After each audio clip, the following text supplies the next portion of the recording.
Bien le bonjour, j'espère que vous allez bien. Aujourd'hui, je suis où? Je suis au CATFA à Béthune avec Pascal, le président. Salut Pascal, comment tu vas? Ça va très bien Louma et heureux de t'accueillir aujourd'hui au CATFA dans notre local le Béthunarium.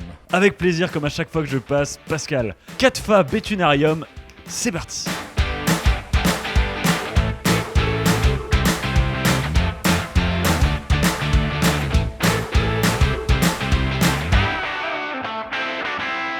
Alors Pascal, qu'est-ce que c'est en fait le CATFA? On avait déjà parlé du CATFA dans toutes nos vidéos des bourses reptiles. Il était temps aujourd'hui qu'on vous présente en tant que tel. Allez, raconte-moi tout, c'est quoi le CATFA? Donc le CATFA est une association qui a été créée en 1976, il y a 47 ans, constituée d'à peu près une quarantaine de membres. On organise aussi une bourse aux reptiles tous les ans au mois d'août. Et depuis cette année, on a essayé de créer une bourse aux reptiles d'hiver au mois de février. Pour ceux qui n'ont pas encore vu, on a fait des tournages aux bourses aux reptiles de Béthune. Et ce qui est trop bien, c'est que les bourses aux reptiles de Béthune, c'est là qu'il y a la meilleure ambiance. Donc n'hésitez pas à venir dans le Nord-Pas-de-Calais, venez nous rencontrer, ça dégomme. Nous sommes aussi présents sur certaines sorties avec des associations pour présenter le CATFA. Et alors Pascal, CATFA, ça veut dire quoi le mot CATFA? Le CATFA, c'est le cercle aquariophile et terrariophile Flandre-Artois, basé à Béthune avec un local, le Béthunarium, d'où nous sommes présents aujourd'hui. Et alors le Béthunarium, raconte-nous un peu tout ça. Alors le Béthunarium, c'est un local mis à disposition par la mairie de Béthune, que je remercie beaucoup,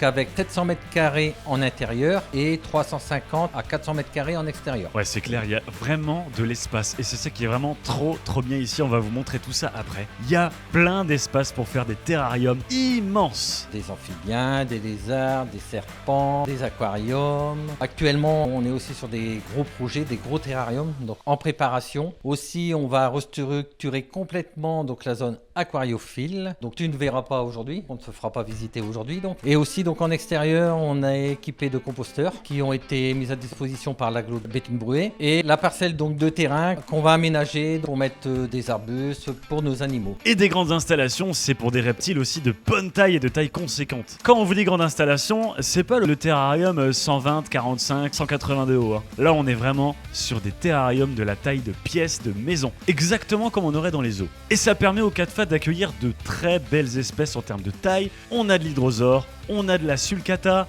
on a de l'iguane, on a des grands serpents d'Asie du Sud-Est. Bref. Oui, alors Pascal, j'ai une question. Le CATFA, c'est une association. Vous êtes une quarantaine de membres, comme tu l'as dit tout à l'heure. En fait, les membres, quand tu intègres le CATFA, tu fais quoi en tant que membre?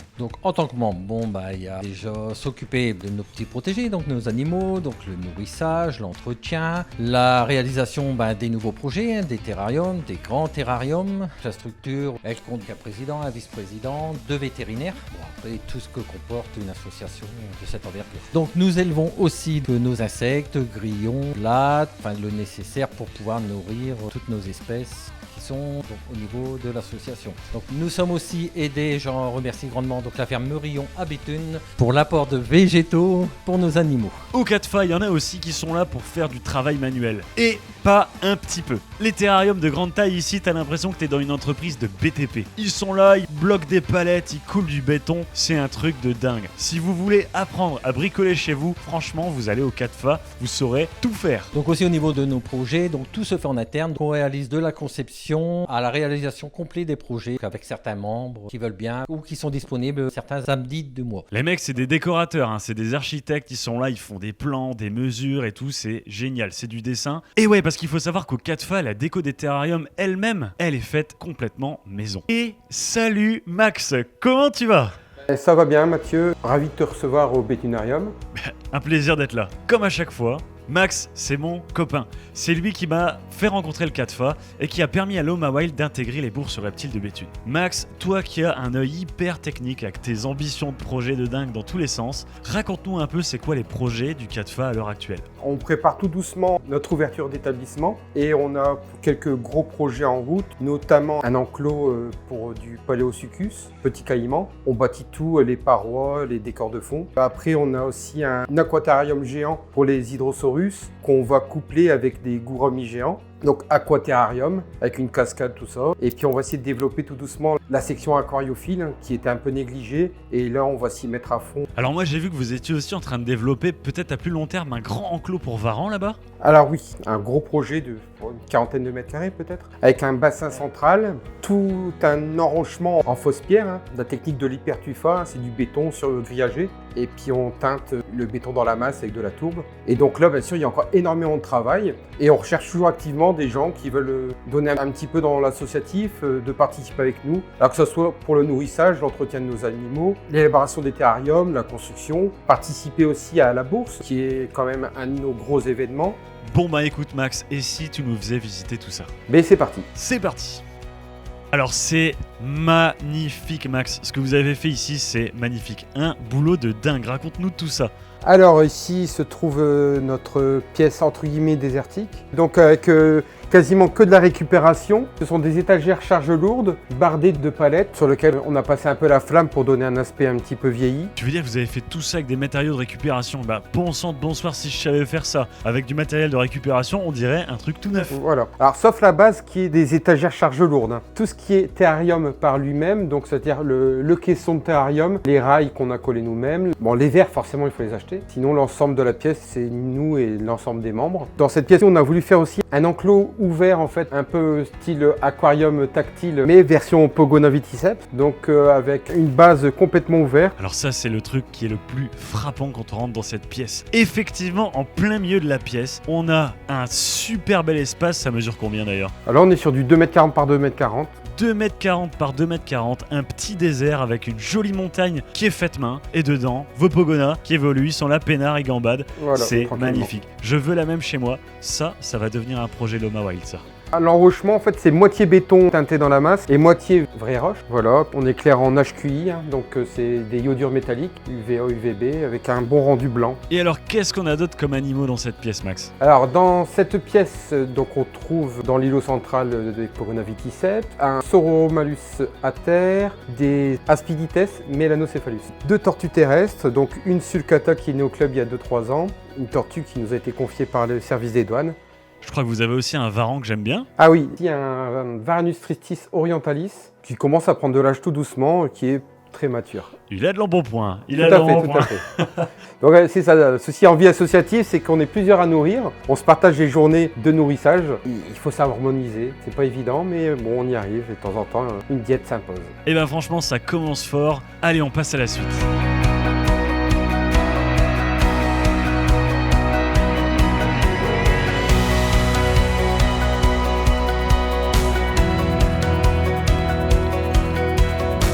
Alors là, Max, c'est le rêve. Tu sais que Florine, elle veut ça depuis qu'on a commencé la Terrario. Raconte-nous là, on est où, Max? Alors on est dans notre savane africaine, donc espace dans lequel est logé donc 2 Centrochelis sulcata et un Varanus exanthematicus. Donc sur une base argileuse, une grotte où on humidifie généralement pour qu'elle recherche l'humidité. Et puis on a essayé de faire un effet 3D avec une impression sur bâche réalisée par le lycée Malraux de Béthune, avec lequel on a un petit partenariat.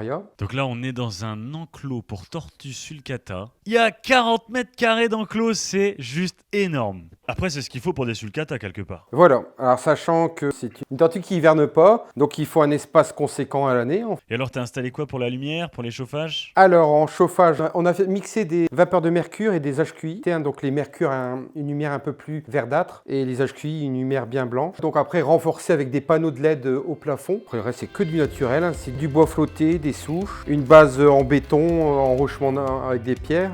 Moi, ça me ferait vraiment kiffer d'avoir ça chez moi avec un transat, tu vois. Comme ça, tu te mets là, tu lis, t'es au milieu des tortues. En plus, on les entend grignoter leurs salades, là, elles sont vraiment trop belles. Pour affiner un petit peu la déco, on en a profité aussi pour faire venir des gravures du Cameroun, puis quelques petits totems africains, histoire de se taper un petit délire. Alors, je vois qu'en face, il y a un varan. À savoir que nos 2 sulcata et le Varanus exanthematicus, c'est de l'abandon. Donc là, ce sont 2 mâles qu'on a récupérés. Alors dans cette espèce-là, généralement, c'est les mâles qui sont à l'abandon, les femelles, généralement, sont à l'avant. Et le Varanus exanthematicus, même chose, en fait, il nous était confié. Acheté petit, ça grossit quand même pas mal. Et là, il est dans un enclos, je dirais, de 3 mètres sur 2.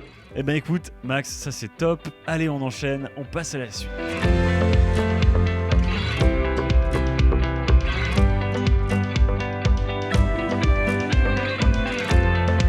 Ah écoutez, je suis dégueulasse, j'ai des taches partout, mon fut est foutu, ma chemise, je suis plein de terre. Ça c'était la visite des tortues. Bienvenue au 4 fois. Bienvenue aux 4 fois, c'est ça, plein de poussière. Alors où est-ce qu'on est ici Max? Qu'est-ce que vous avez réalisé encore comme dinguerie? Alors là, on est dans le couloir principal de l'association. Donc l'association, en fait, globalement, il y a un couloir qui dessert plusieurs pièces. Là, dans le couloir, en fait, on a décidé, temporairement tout au moins, de présenter des hydrosaurus. Donc nous avons la chance d'avoir un mâle Celebensis et un jeune couple de Weberi. Voilà, et puis on a un python Morelia. Alors les hydrosaures, des agames arboricoles, les plus grands agamidés du monde. Des magnifiques dragons avec une corne sur le nez et une voile sur la queue. On peut voir aussi sur ces lézards quelque chose de vraiment particulier. Au niveau de leurs doigts, ils ont des espèces de palmes en écailles autour de chaque doigt. Et ça leur sert à nager parce que là, dans la nature, là où ils vivent, c'est des lézards vraiment qui côtoient l'eau au quotidien. D'où leur nom d'ailleurs, hydrosaure, qui vient de hydro, eau en grec, et saurus en latin, qui signifie lézard. Et Selfing dragon en américain pour le voilier. Ah ouais, La queue voilier. Ah tu vois, je savais même pas. D'ailleurs, chez les mâles, ce voile caractéristique est beaucoup plus développé. Ouais, tout à fait. Là, le Morelia que vous avez, du coup, mais c'est l'emblème de Reptilis, ça. Tout à fait, un Morelia chenei. On l'élève, donc il est tout seul dans un enclos quasiment à taille humaine. Ouais. Et on lui présente non seulement de la lumière, mais aussi un côté UV. Et régulièrement, il se met sous l'HQI, donc à la hauteur qu'il souhaite, donc à l'exposition qu'il souhaite. Donc il se cale aux UV et aux infrarouges qu'il souhaite, tout naturellement. C'est ça. Aujourd'hui, en fait, on sait que les UV ont aussi une très bonne utilité, des propriétés vraiment bénéfiques pour les serpents. Alors n'hésitez pas à utiliser des UV pour vos serpents. Alors Max, parle-nous un peu technique. C'est quoi les installs que vous avez faites? Alors globalement, le local est un ancien centre de formation qui naturellement dessert des pièces. Donc il y a des façades vitrées et on s'est servi de ces façades vitrées pour recréer les terrariums. Alors toujours la même base, décoration quasiment 100% naturelle, avec pour les hydrosaures les murs en béton ou en parement. Et généralement la base lumineuse, comme c'est des enclos assez hauts, on a besoin de rayons pénétrants. Et donc nous on travaille beaucoup en HQI parce que ça permet vraiment aux infrarouges et aux UV de pénétrer dans l'enclos. Avec une bonne puissance dans la verticalité. Voilà. Nous on cherche à pénétrer un peu et généralement on prend des spots, on évite de prendre des floudes. Les floudes qui ont tendance à diviser. À diffuser, ouais. Voilà. Nous on essaie vraiment de spotter à des endroits parce qu'il faut bien choisir et on choisit des endroits où on souhaite voir évoluer nos animaux. C'est-à-dire que les hydrosaures, on choisit le perchoir où on installe. Alors il y a des gens qui font le contraire, qui installent la lampe et le perchoir ensuite. En tout cas, là c'est du costaud les installs. On a des terrariums qui font, alors là on est au moins à 2,40 m de large sur facilement plus de 3 mètres de haut. Pour le Morelia et pour les hydrosaures aussi. Alors sachant que là c'est des terrariums temporaires pour les hydrosaurus. Après il y a le gros projet qu'on va filmer tout à l'heure, où là on va partir quasiment sur du 3,40 m sur 1,30 m de large. Garde la surprise, on leur explique après. Ok, la suite c'est parti. Alors là on est dans une ambiance bien différente. On est où Max? Alors on est dans notre salle amphibien. Une salle donc composée d'une batterie sur base aluminium, donc avec un petit vide technique séparé avec un rail haut et un rail bas et un plexiglas noir pour pas être ébloui. On a fait une décor, tous sont donc 100% naturels, donc une base en élastopure sur polystyrène et puis on a mis des plantes pour les laisser se développer pour intégrer prochainement des populations d'amphibiens. Et alors qu'est-ce que tu as comme espèce actuellement? Des Renets de White, on a une salamandre tigrée et une cératophrys.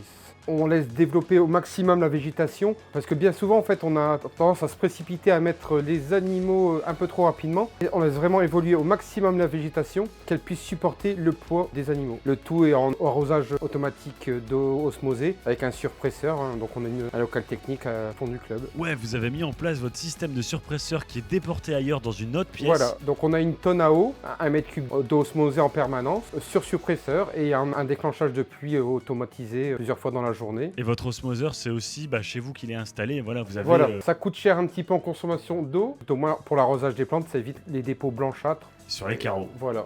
Alors en tout cas, ce que je trouve vraiment sympa ici, c'est que tous les terrariums sont verts. Ils sont méga verts, il y a plein de plantes partout, il y a de la mousse, on voit de l'eau, des fonds d'eau qui coulent et tout. En fait, c'est ni plus ni moins qu'un ensemble de paludariums. Voilà, ils ont toute une autonomie, un fond aquatique, une base aquatique de 2-3 cm pour les futurs dendrobates. Et aux rainettes, on a une 10-12 cm d'épaisseur d'eau. Alors c'est quoi le gros projet là? Je vois un immense terrarium, donc là on est sur... Ouais, bien 3 mètres, 3 mètres... 3 mètres sur 1,80 m à peu près. Voilà, donc là avec les néons LED au plafond, le fond du terrarium géant sera une tourbière avec des plantes carnivores. Alors la population des animaux, là, il faut que ça passe un petit peu au vote au niveau association. Personnellement, je serais parti sur mixer une épaisse de grenouille et de serpent, un type Caninus. donc pour exploiter la partie arboricole, et une population de grenouilles assez grosse et lourde pour la partie au sol. Vous vous rendez compte des projets de dingue? Rejoignez le CATFA, venez travailler là-dessus. Allez, la suite.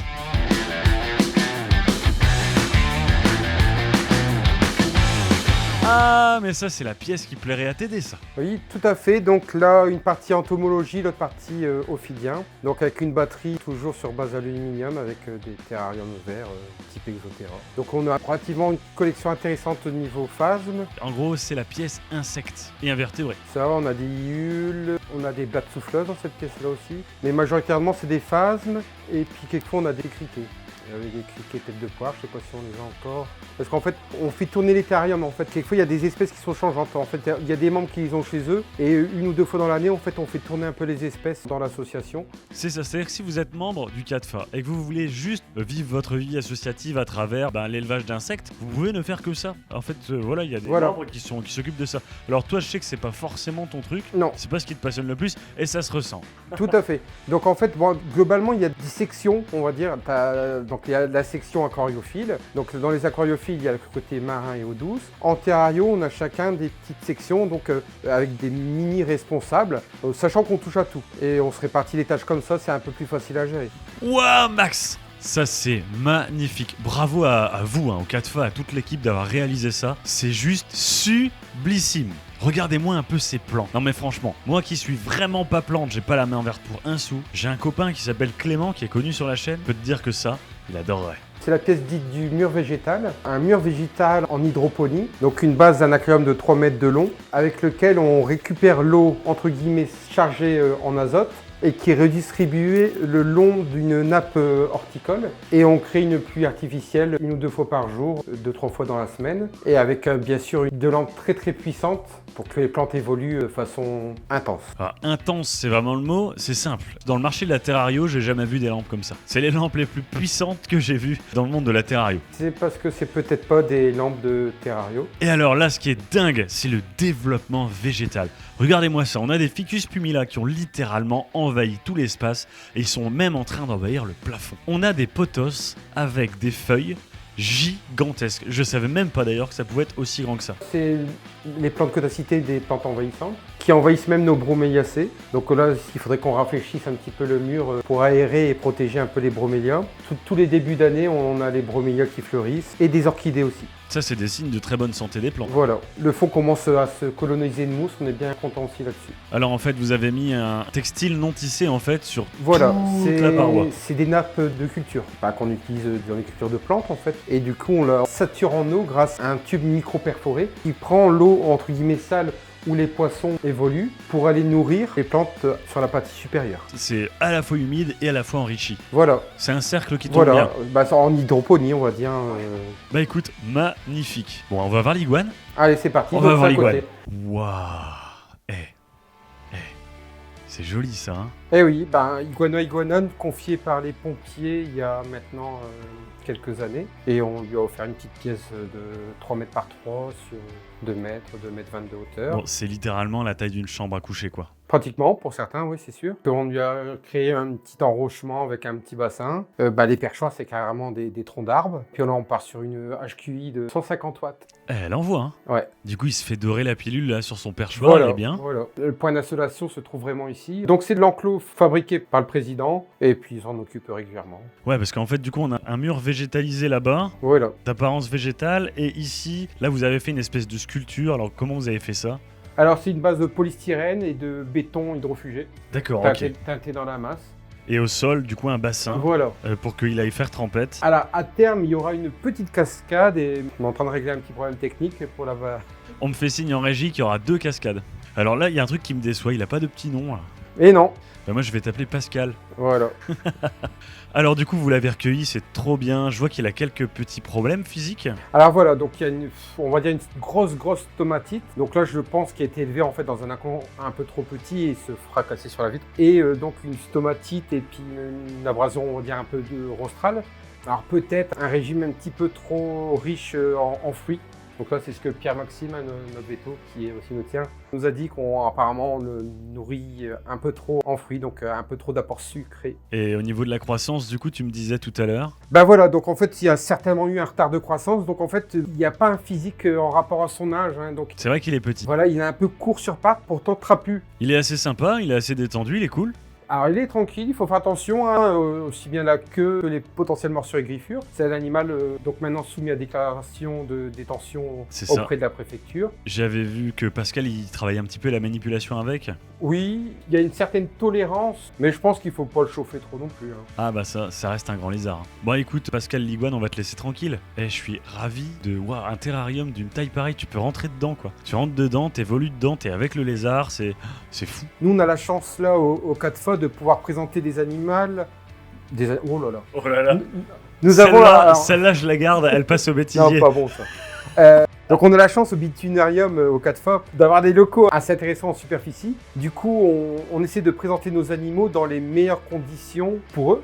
Bon allez, c'est parti, on enchaîne. Bon, alors là, c'est vraiment génial. On est dans un des projets en cours. C'est comme ça, c'est bien. Sur la vidéo, vous verrez les terrariums, les salles déjà abouties, mais aussi celles qui sont en train de mettre en place. On est dans un projet en cours, le projet Paléo. Donc voilà, donc Paléosuchus, petit caïman, pièce, bon, je dirais de 25-30 mètres carrés. L'arrière-fond en bois brut, hein, carrément des troncs d'arbres. Hein. Comment faire un fond géant pour pas cher? Des vraies branches naturelles et une bâche en arrière-fond pour homogénéiser le tout. Donc là, tu vas accueillir en fait des caïmans. Voilà, ici. caïman nain, 2 bassins et on va faire une petite chape inclinée pour quand on nettoie, l'eau ruisselle vers les bassins. Et puis après, on va insérer 2 grosses monsteras. On va essayer de faire se développer sur les branches. On dirait un chantier d'une entreprise vraiment de travaux publics. Hein. Et sachant que donc sur le côté de cet enclos, en enfilade, il y a un aquarium de 2 mètres cubes en aile où il y aura une population de pacous, hein, les espèces de gros poissons qui ressemblent à des piranhas mais qui sont végétariens, qui mangent des noisettes et des végétaux. On aura vraiment une partie aquatique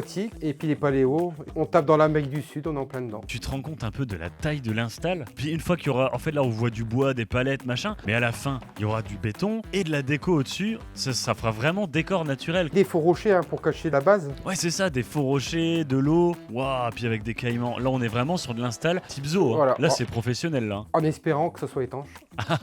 En espérant que ce soit étanche. Non mais bon, on va tout faire pour. Super projet en tout cas.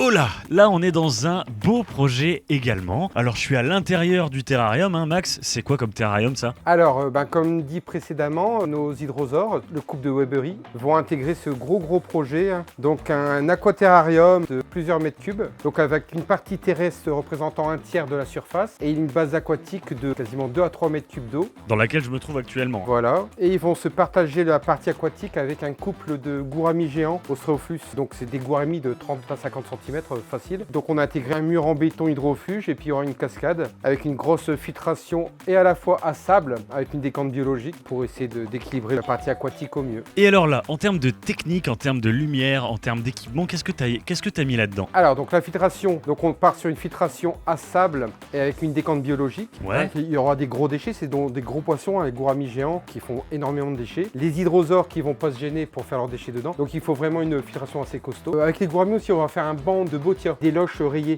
jaune et noir. Donc il y aura un gros banc de bottia avec les gouramis. Sinon en côté technique, on va faire un rétro-éclairage du plafond avec un bandeau LED et puis après 2 grosses HQI pour les lumières infrarouges et UVB. Alors là en termes de déco, tu nous as fait un mur sculpté, hein, c'est vraiment sculpté, voilà. Donc base polystyrène Voilà. recouvert de couches de béton. Voilà, polystyrène, un grillage entre guillemets à poule, 3 couches de béton hydrofuge. Dans lequel t'as incrusté des racines. Des racines. Il y a aussi, pour faire les impacts, j'ai inséré de la tourbe et puis après je brosse la tourbe. Comme ça fait des impacts d'usure. D'accord. Et puis il est légèrement teinté. Alors j'ai pas voulu teinter trop marron parce que généralement on a tendance à teinter un peu marron. Là j'ai voulu laisser un effet roche calcaire, on va dire. Il y a de la technicité. Hein. Voilà. Du coup en face, on se retrouve avec un mur imprimé, hein, Voilà, effet 3D. décor asiatique. Voilà, bambou 3D. Et le ciel imprimé, nuageux. Donc alors ce qui est bien c'est que donc on a l'arrière-plan, on va dire en imprimé et l'effet 3D avec la cascade qui va ressortir. Et on va essayer aussi de mettre quelques vrais bambous bambou, alors bambou mort, mais vrai pour refaire sortir en relief la déco, comme on voit sur la partie centrale. Alors là, faut voir ça en vrai. Hein. Là, je suis à l'intérieur de ce qui deviendra le bassin. C'est vitré des deux côtés. Vous avez incrusté des vitres dans, je pense, des parpaings du coup. Derrière, il y a un muret en fait avec la partie terrestre qui est derrière. C'est étanche entre les deux. Et il y a un énorme tronc d'arbre qui fait la séparation. Et encore des troncs d'arbres au-dessus qui font les perchoirs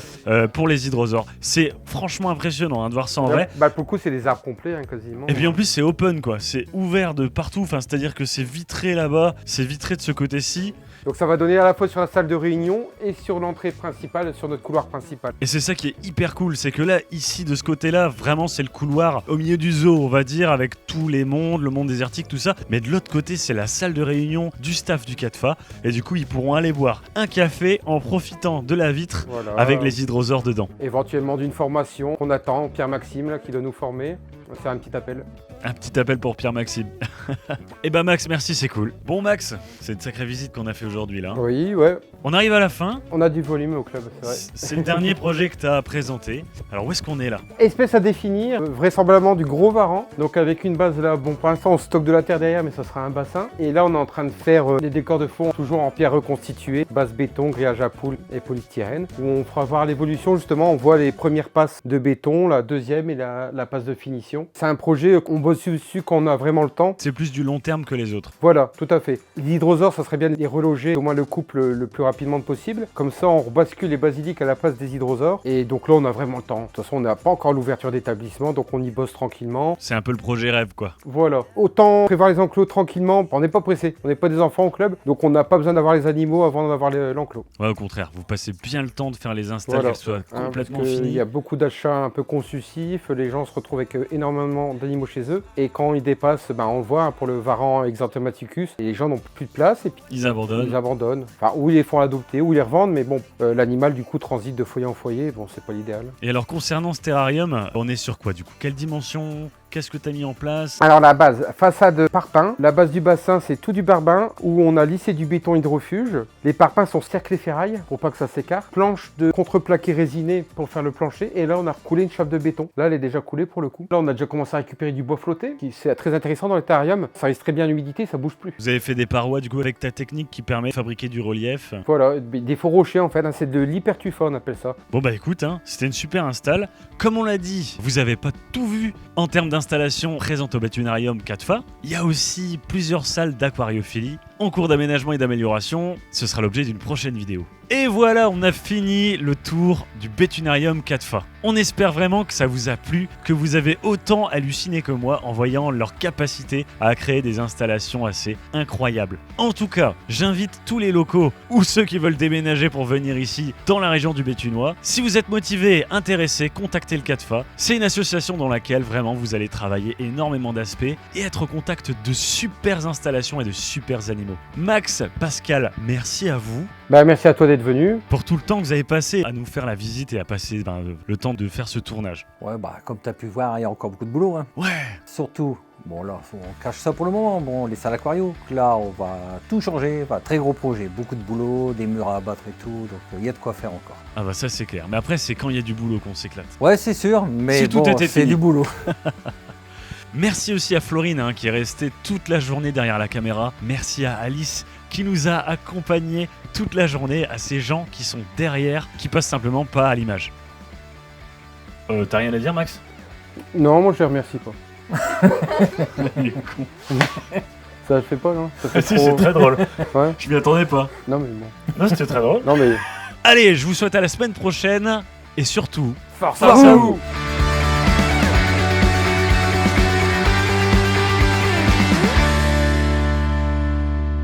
Force à vous. Calme-toi. Ah. J'ai pas encore lancé le truc.